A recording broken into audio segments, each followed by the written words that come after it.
Hello दोस्तों, स्वागत है आपका IQ स्मार्ट पे। म्यूचुअल फंड अगर आपके पैसों को निवेश करती है तो म्यूचुअल फंड पैसे कैसे कमाती है? अगर वो सारे रिटर्न साथ ही को दे रही है तो वो पैसे कहाँ से कमा रही है? आखिर वहाँ पे जो फंड मैनेजर्स है, इतनी बड़ी म्यूचुअल फंड कंपनी है, तो उनके खर्चे कैसे चल रहे हैं, पहले इसके बारे में बात कर लेते हैं। तो आप समझिए, जैसे कि पहले होते इन्वेस्टर्स यानी कि वो लोग जो पैसा निवेश करते हैं। जैसे कि मैं और आप, हम लोग पैसे निवेश करते हैं तो हम लोग कहलाएंगे इन्वेस्टर। तो इन्वेस्टर क्या करते हैं कि वो म्यूचुअल फंड को पैसे देते हैं। अब म्यूचुअल फंड क्या करती है कि इन्वेस्टर के पैसे में से थोड़ा सा हिस्सा अपने पास रख लेती है, जिसे हम कहते हैं एक्सपेंस रेशियो। और यकीन मानिए, यही वो एक्सपेंस रेशियो है जिसके माध्यम से म्यूचुअल फंड चलता है। यानी किसी एक्सपेंस रेशियो में इकट्ठा किए गए पैसों से म्यूचुअल फंड कंपनी भी चलता है, साथ में जो यहाँ के फंड मैनेजर्स है उन्हें सैलरी भी मिलती है।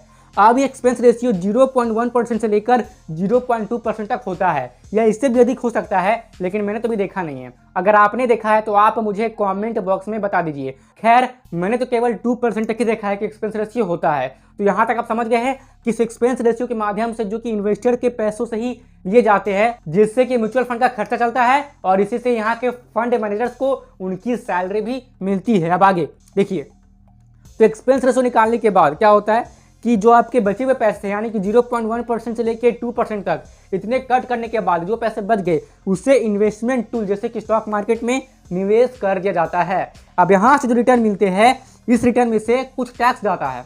अब इस टैक्स के जाने के बाद जो नेट अमाउंट बचता है, यानी कि जो रिटर्न नेट बच गया और जो आपके पैसे वो बच गए, वो पैसे आपको ट्रांसफर कर दिए जाते हैं। तो ये कोई बेसिक सी आइडियोलॉजी की जिस पे म्यूचुअल फंड काम करती है। यहाँ तक उम्मीद है कि आप समझ पाए होंगे। उचित मूल्य पर खरीदे, यानी कि किसी कंपनी को महंगे दामों में आप बिल्कुल भी ना खरीदे। क्या ऐसा होता है ना कि स्टॉक मार्केट में बुल रन चल रही होती है, यानी कि स्टॉक मार्केट डायरेक्टली सीधा ऊपर जा रही होती है और आप आ जाते हैं लालच में, सोचते हैं मार्केट ऊपर जा रही है, अभी अच्छा समय है इन्वेस्टमेंट करने का, तो चलो अभी हम निवेश कर देते हैं। तो जो लोग बुल रन में हमेशा क्या करते हैं कि निवेश करते हैं ना, तो उनको लॉन्ग रन में फायदा तो होता है, लेकिन उतना नहीं होता है जो बियर रन में इन्वेस्टमेंट करते हैं।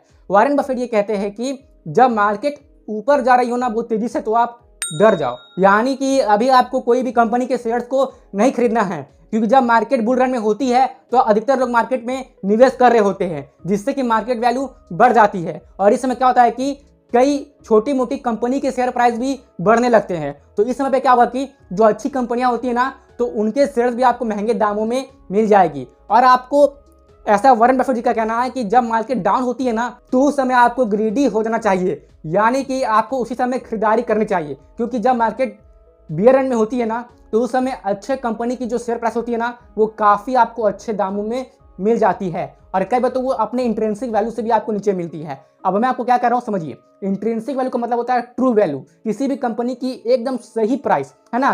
जैसे कि मान लीजिए कि मेरे पास ये मार्कर है और इस मार्कर का जो ट्रू प्राइस है मान लीजिए वो 30 रुपए की है, ठीक है ना। तो अगर मुझे ये मार्कर मार्केट में 40 रुपए की मिलती है तो मैंने इस मार्केट को महंगे में खरीद लिया है, जबकि इसकी ट्रू प्राइस यानी कि सही वैल्यू है 30 रुपए की। तो 30 रुपए हुई इसकी इंट्रिंसिक वैल्यू।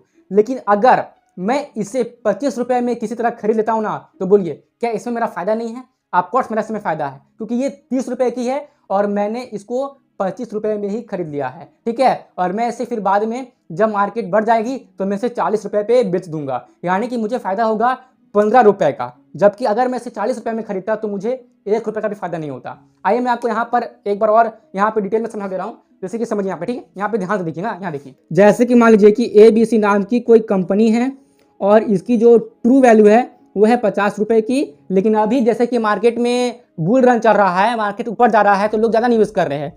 तो इसी के कारण क्या हुआ है कि इसकी जो प्राइस है वो चल चुकी है मान लीजिए 80 रुपए पे, ठीक है ना। और अगर आप इसे 75 रुपए पर भी खरीदते हैं ना, तो क्या होता है कि आप महंगे में खरीद रहे हैं, आप लगभग 25 रुपया महंगा इसको खरीद रहे हैं, ठीक है।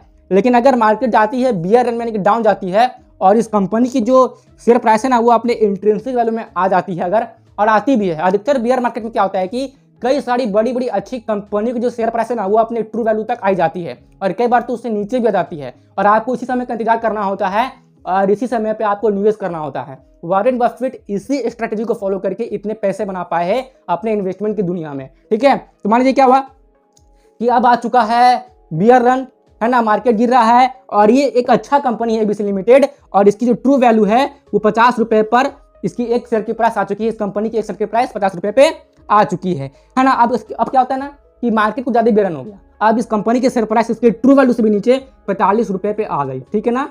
तो आप इसी 45 रुपये को सही समय देख करके इसको खरीद लेते हैं और इसको खरीदने के बाद आप निश्चिंत हो जाते हैं, ठीक है। आप समझिए, फिर जब मार्केट वापस से उछलेगी, देखिए मार्केट तो बाउंस बैक करती है, मार्केट गिरती है उठती है, गिरती उठती है, ऐसा तो मार्केट में चलते रहता है, लेकिन लॉन्ग टर्म में मार्केट हमेशा ऊपर ही जा रही होती है। ऐसा आप सेंसेक्स और निफ्टी के ग्राफ को देखकर भी समझ सकते हैं कि छोटे मोटे समय में तो उतार चढ़ाव आते रहते हैं, लेकिन लंबे समय में ग्राफ जो मार्केट की है, स्टॉक मार्केट की, वो ऊपर ही जाती है, जैसा कि अभी आप अपने स्क्रीन पर भी देख पा रहे होंगे, ठीक है। सेंसेक्स और निफ्टी की शुरुआत से लेकर अब तक ओवरऑल मार्केट ऊपर ही गई है। समझ में आया बात। अब देखिए, अब मान लीजिए कि आपने 45 रुपये में खरीदा था, मार्केट अब बाउंस बैक कर चुकी है, नॉर्मल कंडीशन में आ चुकी है और इस कंपनी की शेयर प्राइस अभी चल चुकी है मान लीजिए वापस से 80 रुपये तक मान लीजिए फिर से आ चुकी है।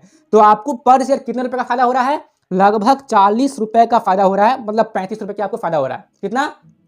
35 रुपये का प्रॉफिट आपको चल रहा है, ठीक है ना।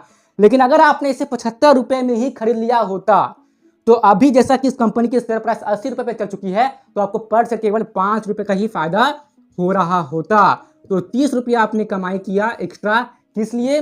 सही समय का इंतजार करके। मेरी बात को समझिए, जब आप सही समय का इंतजार नहीं करते हैं, आप जब जोश जोश में आकर बिना कंपनी के ट्रू वैल्यू को देखे कैलकुलेट के निवेश कर देते हैं, जैसा कि आपने यहां पर किया था 75 रुपये में जब मार्केट बुल रन में थी, तो जब मार्केट में बियर रन आया, उसके बाद जब मार्केट फिर से बाउंस बैक की और फिर जब इस कंपनी की शेयर प्राइस 80 रुपये पे आ गई तो आपको पर शेयर केवल 5 रुपये का ही फायदा हो रहा है, 5 रुपीज का। लेकिन दूसरे वाले केस में आपने क्या किया कि आपने वेट किया, कंपनी के ट्रू वैल्यू को कैलकुलेट किया जो कि लगभग 50 रुपये के आसपास आ रही थी, आपने थोड़ा और वेट किया, कंपनी की वैल्यू मतलब जो शेयर प्राइस है थोड़ा और नीचे गई और फिर आपने 45 रुपये पे निवेश कर दिया और जब मार्केट बाउंस बैक करती है, इसके शेयर प्राइस बढ़ती है, जब 80 रुपये पे आ जाती है तो आपको पर शेयर 35 रुपये का फायदा हो रहा है। तो पहले वाले केस में और दूसरे वाले केस में अगर हम अंतर निकालेंगे तो वो अंतर निकलेगा 30 रुपये का।